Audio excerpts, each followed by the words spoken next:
लोग ऐसा कह रहे हैं कि इस बार ममता राकेश के सामने भाजपा ने और उम्मीदवारों ने घुटने टेक दिए क्योंकि अब कोई चेहरा है ही नहीं जो उनको टक्कर दे।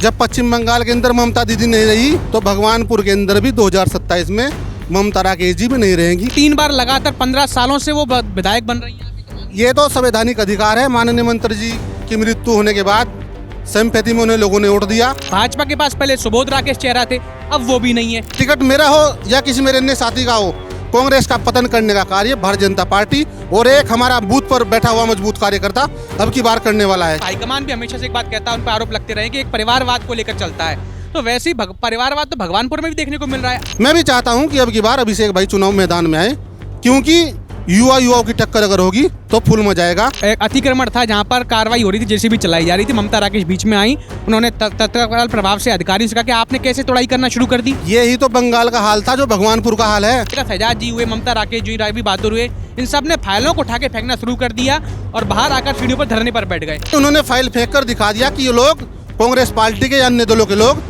बाबा साहब के संविधान को भारत के अंदर नहीं चाहते। कांग्रेस पार्टी की तरफ से लोग और बार-बार भाजपा पर जो आरोप लगाती है कि भाजपा के विधायक, भाजपा के जो कार्यकर्ता हैं वही सब रेप वगैरह तमाम चीजें करते हैं। भगवानपुर के अंदर, देहरादून के अंदर इधर उधर की बातें गड़बड़ाने के पास इनके पास कोई मुद्दा नहीं है। जो मामला था वो बिल्कुल फर्जी। और मैं कहना चाहता हूँ डीजीपी उत्तराखंड से कि ऐसे लोगों के खिलाफ सख्त से सख्त कानूनी कार्रवाई की जाए जो लोग उत्तराखंड की छवि को बिगाड़ना चाहते हैं।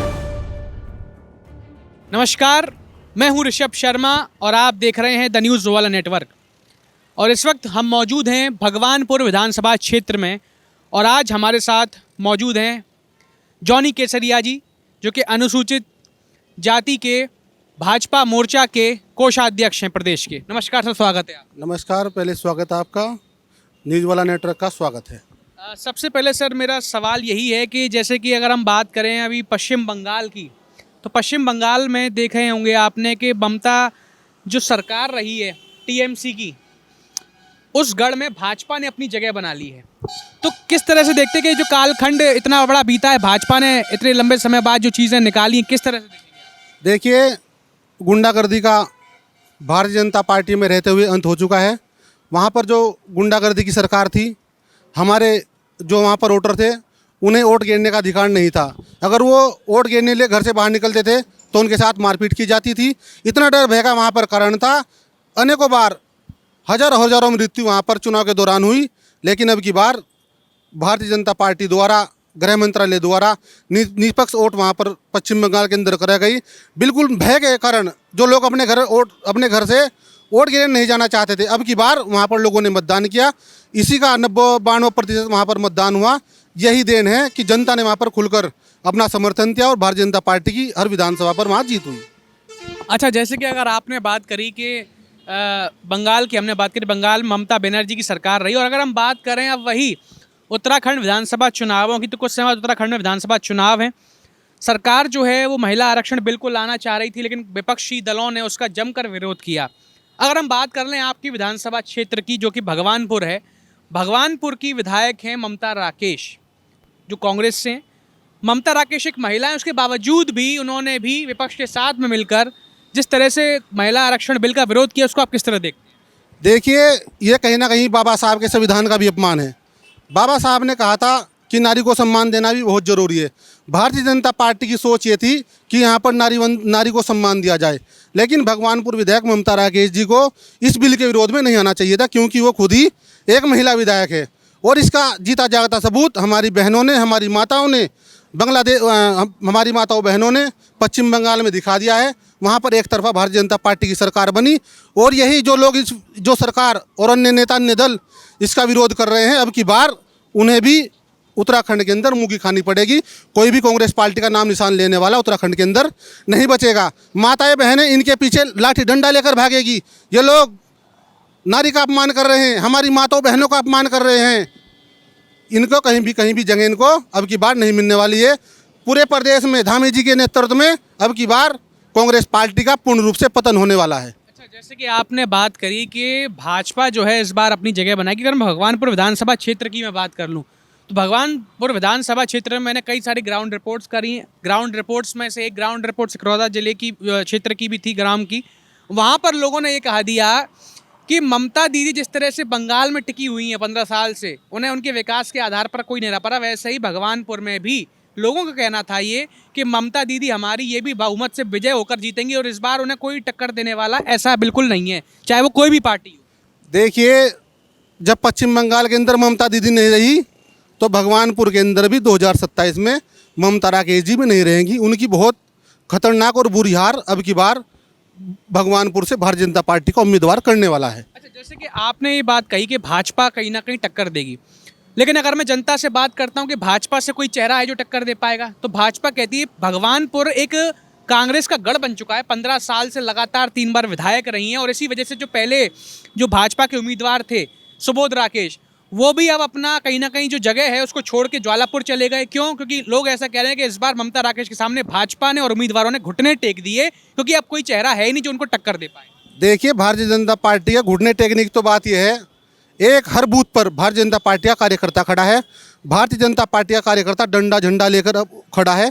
भगवानपुर विधानसभा कभी कांग्रेस का गढ़ नहीं रही, यहाँ पर बसपा का भी विधायक बना। पर आप ये मानते हैं ना कि 3 बार लगातार 15 सालों से वो विधायक बन रही हैं, आप ही तो मानिए। ये तो संवैधानिक अधिकार है। माननीय मंत्री जी की मृत्यु होने के बाद संपत्ति में उन्हें लोगों ने वोट दिया, ये लोगों का संवैधानिक अधिकार है। भगवानपुर के लोग अब की बार बदलाव चाहते हैं, गढ़ कोई किसी का नहीं है, संवैधानिक अधिकार है। अब की बार भगवानपुर में बहुत बड़ा बदलाव होने वाला है और कांग्रेस पार्टी की हार और कांग्रेस पार्टी का पतन भगवानपुर से अब की बार 2027 में निश्चित सुबड़ा साफ होने वाला है। कांग्रेस के पास तो चेहरा है कि भाई ये चेहरा है ममता राकेश, उसके नाम पर वोट मिलते हैं और लोगों ने ये तक कह दिया कि हम तो कांग्रेस छोड़िए ममता राकेश के नाम पर वोट देंगे। लेकिन भाजपा की अगर बात करूं, भाजपा के पास पहले सुबोध राकेश चेहरा थे, अब वो भी नहीं है। तो भाजपा बिना चेहरे के कैसे कहीं ना कहीं सीट निकाल लेगी? पहली बात तो ये। दूसरी बात है कि आखिर सीट निकालेगी तो कौन होगा चेहरा? भारतीय जनता पार्टी का कोई भी चेहरा हो, अब की बार भगवानपुर से कमल खिलना बिल्कुल सुनिश्चित है।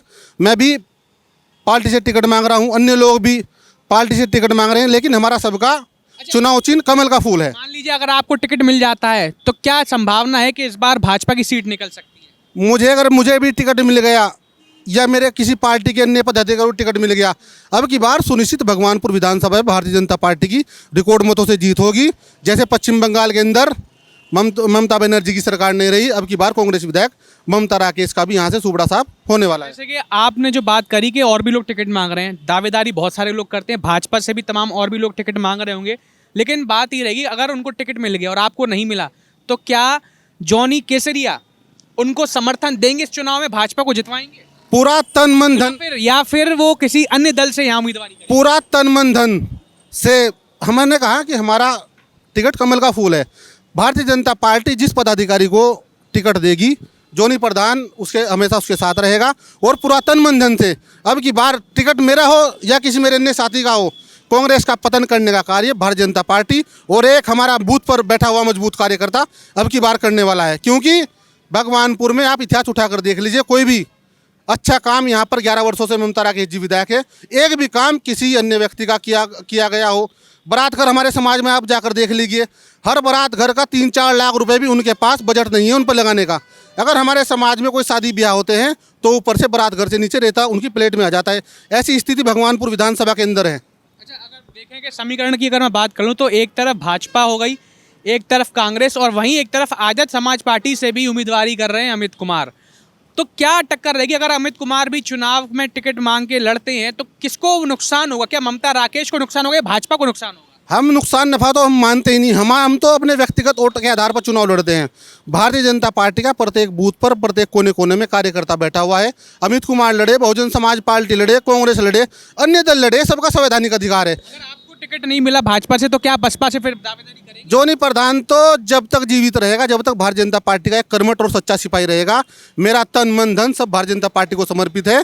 मैं जब भी कभी भी भारतीय जनता पार्टी को मेरी जरूरत पड़े, 1 साल 10 साल 20 साल जब तक मेरा जीवन है, मैं तो भारतीय जनता पार्टी का एक समर्पित कार्यकर्ता हूँ। अच्छा, जैसे ममता राकेश ने आपने देखा कुछ समय पहले, अभी हम एक वीडियो देख रहे थे, कुछ समय पहले कुछ अतिक्रमण था जहां पर कार्रवाई हो रही थी, जेसीबी चलाई जा रही थी, ममता राकेश बीच में आई, उन्होंने तत्काल प्रभाव से अधिकारियों से कहा कि आपने कैसे तोड़ाई करना शुरू कर दी, कैसे आप गाड़ी जेसीबी ले आए और कहीं ना कहीं मेरी डीएम से बात हो गई, आप कैसे कर रहे हैं, तो जो बीच में रुकावट डाली और उसके बाद काम पूरा ना हो सका। तो इस तरह की जो कार्रवाई होती है कि सरकारी तरफ से आदेश आ रहा है कार्रवाई करने का और ममता राकेश में बीच बचाव कर रही, कार्रवाई रुकवा रही है कि हमने डीएम से बात कर ली, आप कैसे कर रहे हैं, तो ये तरह से किस तरह से मतभेद निकल कर? यही तो बंगाल का हाल था जो भगवानपुर का हाल है।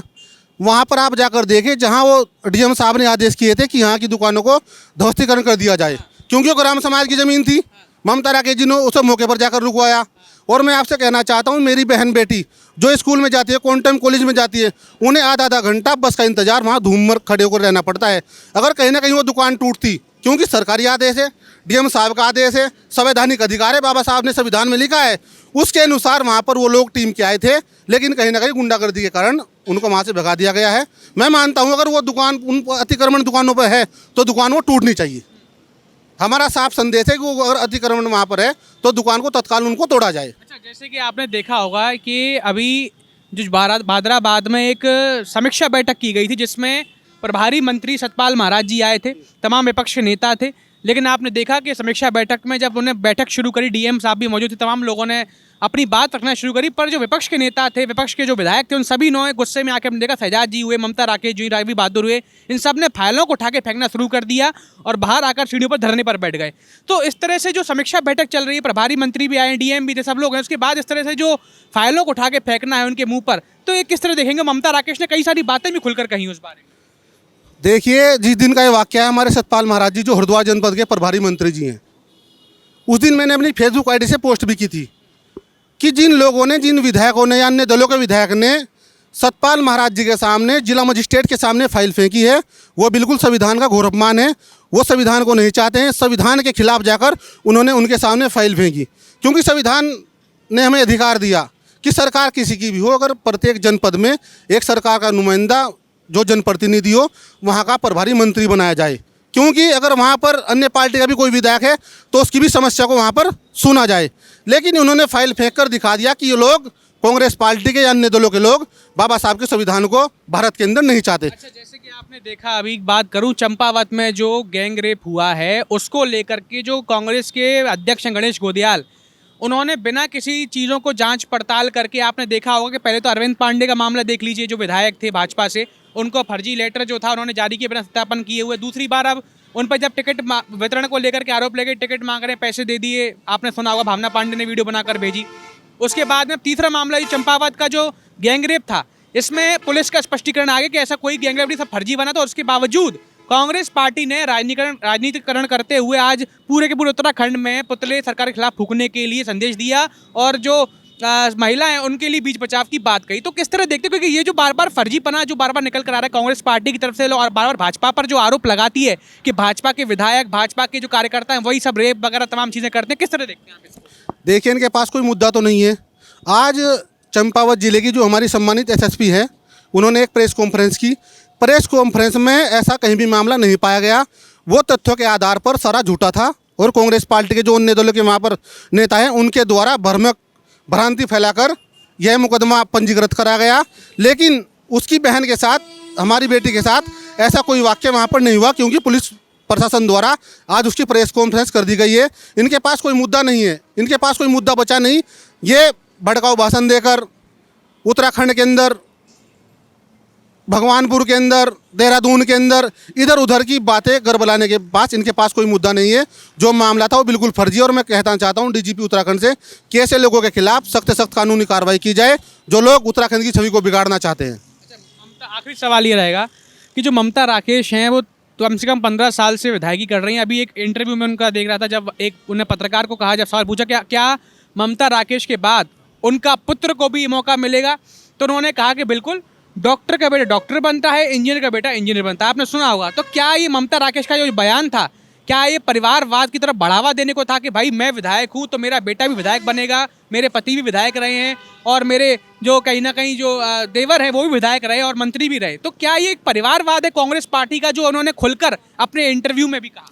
देखो, मैं से परिवारवाद तो कहना नहीं चाहता, क्योंकि मैं तो संविधान को मानने वाला व्यक्ति हूँ। अंतिम छोर के आदमी को भी चुनाव लड़ने का अधिकार है। और रही बात अभिषेक राकेश के चुनाव लड़ने की, ममता राकेश जी हमारी सम्मानित विधायक है, भगवानपुर से, उनका सम्मान है। मैं भी चाहता हूं कि अब की बार अभिषेक भाई चुनाव मैदान में आए, क्योंकि युवाओं की टक्कर अगर होगी तो फुल मजा आएगा।